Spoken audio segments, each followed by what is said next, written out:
Thank you, Mr. President, for honoring my husband in such a profound and meaningful way. And thank you for making this event a priority amid the peace process in the Middle East. Thank you. Very grateful. Excuse me. Charlie always admired your commitment to freedom, and that's something that both of you shared. So thank you. Your support of our family and the work that Charlie devoted his life to will be something I cherish forever, so thank you. To our gracious First Lady in her office for making this event possible, thank you as well. It's beautiful. To Vice President and the lovely Usha fans, your friendship has been an unbelievable encouragement. Thank you. And to all our friends and family that are here and watching from all around the world, thank you for loving us. Thank you for praying for us and for believing in what Charlie believed in. And to our Turning Point USA staff and the Charlie Kirk Show staff, we love you more than you could ever know. And to the Turning Point USA chapters that are watching all across America right now, you are the heartbeat of this future and of this movement. Everything that Charlie built, you guys are the legacy holders of that. You are living proof that his mission did not die with him. It lives through you. And Charlie always said the next generation will decide whether freedom endures. And because of you, I know that freedom will endure.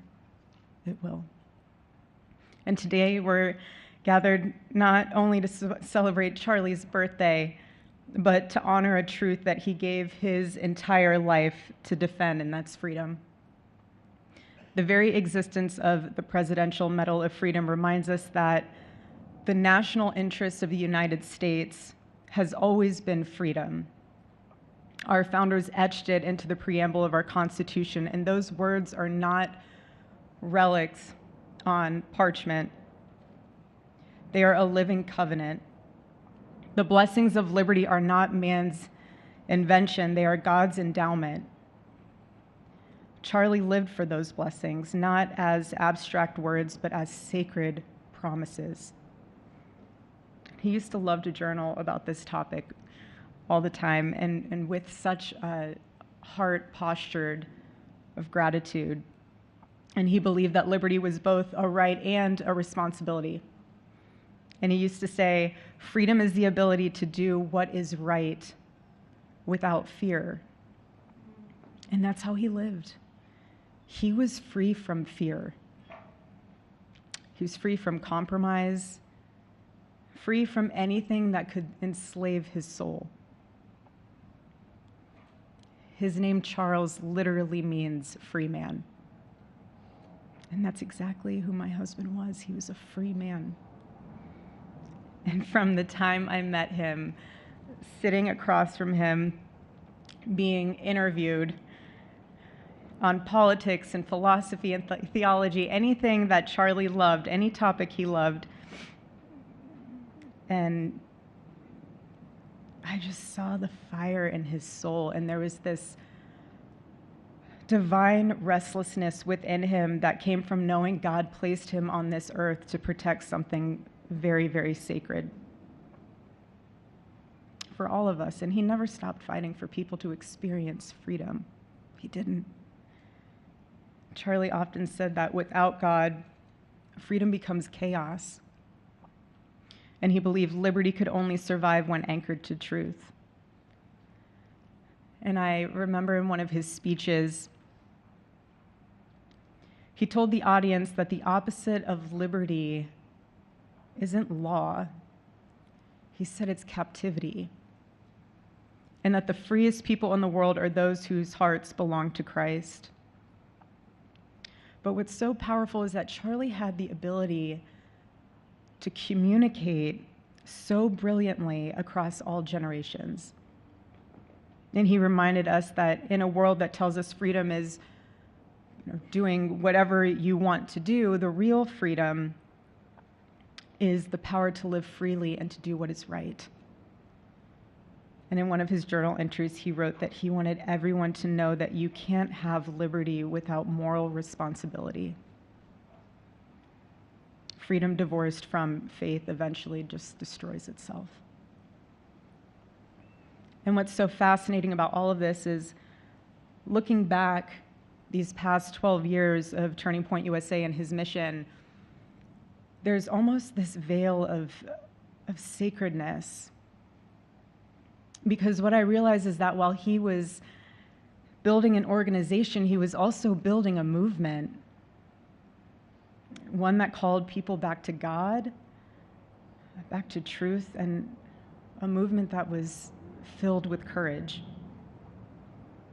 And ironically, for a man who impacted millions, Charlie never desired to be the center of attention. He just wasn't. My husband was not a man of extravagance. He loved simple but deeply meaningful things, truly. He loved his late night walks. He loved buying more books than he could ever read because he felt there was no such thing as a book budget. And he loved being able to read to our kids the same bedtime story on repeat because he knew it was their favorite. But to him, that was special. And he loved to sit in the sun on a Saturday morning with his cup of decaf coffee, and his phone was off because he was honoring the Sabbath. And for him, it was that moment to catch his breath and just be in peace because he was unreachable at the moment. And he preferred quiet birthdays. But that never stopped me from telling him. I told him every single year, I said, baby, I love your birthday. I said, because it's the day that God knew the world couldn't go another day without you.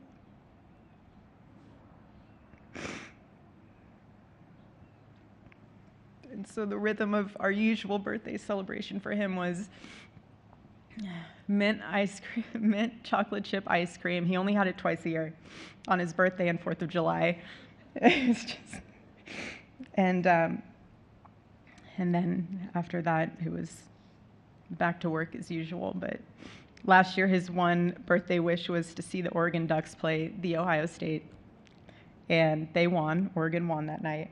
And it was by far one of the most memorable nights of his birthday experience of his life until today. And so, honestly, President Trump, I have spent 7.5 years trying to find the perfect birthday gift for Charlie. And it's so difficult. And those of you that have spouses or loved ones, you know how difficult it is sometimes to buy a gift for someone that you love, because he wasn't a materialistic man, so that also did not help. But now I can say with confidence, Mr. President, that you have given him the best birthday gift he could ever have. Thank you.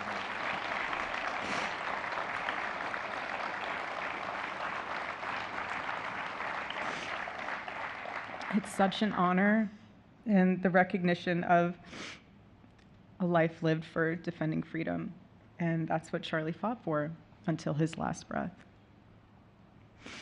And it was written across his chest in those final moments on one of his simple t-shirts that always carried a message, and this one bearing a single word, freedom. That was the banner over his life, and that shirt was a declaration. The same declaration he made in every speech, every campus visit, every time he shared the gospel at a church, every sleepless night that he would spend praying for the youth of this nation and planning for the future of our country, and just impressing upon them that when we defend liberty, we defend the soul of our nation. My husband never told anyone what to say. He never did. He never told anyone what to say. He would just encourage them to think. He would encourage them to think outside of the traditional political labels. He would want them to think in a way that was anchored in wisdom and truth. But he would never tell anyone what to say. Charlie wasn't content to simply admire freedom. He wanted to multiply it. He wanted to multiply freedom. He wanted young people to taste it and to understand it and defend it. He wanted them to see that liberty isn't self-indulgence, it's self-governance under God. He wanted them to see that. And every day I'd see him getting ready for work. He'd put on his cross necklace, he'd put his ring on his finger. And the boldness in his demeanor was always fearlessness. He wasn't afraid. He was never afraid. In his daily actions, whether in office or on campus or at a church, it was always without fear. That was his creed. That is how he lived out every single day. He didn't fear being slandered. He did not. He didn't fear losing friends, I can tell you that. He didn't. He didn't care. He stood for truth and stood for freedom, and he did not, everything else was just a noise to him. And it's because his confidence in Christ was absolute. That's why. There was no limit to what he would have sacrificed to defend freedom for all. And if the moment had come, he probably would have run for president, but not out of ambition. He would only have done it if that was something that he believed that his country needed from a servant's heart standpoint. And Charlie lived only 31 short years. No, he's 32, but on this side of heaven, but he lived. He lived every single second he lived. He filled every single day with purpose, and he fought for truth when it was unpopular. And he stood for God when it was costly, but that's what we're called to do. Surprisingly enough, he did pray for his enemies, which is very hard, but he did. He did. He did. No one else, I mean, I saw him do it. No, he never did it in front of anyone else, but I can attest to that. But he also loved people when it was inconvenient. And he ran his race with endurance, and he kept the faith. And now he wears the crown of a righteous martyr. And for me and for our children, the truth really steadies our grief, because heaven gained what earth could no longer contain: a free man made fully free. And to all watching, this is not a ceremony. This is a commissioning. And my message is simple. I want you to be the embodiment of this medal. I do. I want you to free yourself from fear. I want you to stand courageously in the truth. Listen for the still, small voice of God. And remember that while freedom is inherited in this country, each of us must be intentional stewards every single day. God began a mighty work through my husband, and I intend to see it through. And the torch is in our hands now. It's in mine, it's in yours, it's in all of yours, it's in all the students with Turning Point USA. And before I close, I'll share with you that I asked our daughter what she would like to say to Daddy for his birthday. Excuse me.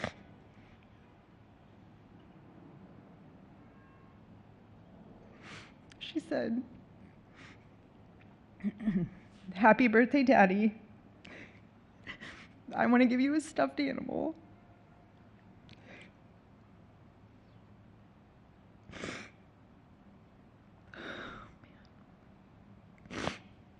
I want you to eat a cupcake with ice cream, and I want you to go have a birthday surprise. I love you," is what she said. And while our son is precious, he can't yet speak, in classic Kirk family fashion, his actions spoke louder than his words, and his gift to you, Charlie, and myself for that matter, was deciding to become the man of the house and be fully potty trained at 16 months. But Charlie, baby, I know that you're celebrating in heaven today, but gosh, I miss you. We miss you, and we love you, and we promise we'll make you proud and Charlie's life was proof that freedom is not a theory, it's a testimony. He showed us that liberty begins not in the halls of power, but in the man of a heart surrendered to God. And so today, as we honor Charlie with this incredible Presidential Medal of Freedom on his birthday, I stand here with tears and just a humbled heart and spirit, because his story reminds us all that to live free is the greatest gift, but to die free is the greatest victory. Happy birthday, my Charlie. Happy Freedom Day. God bless you.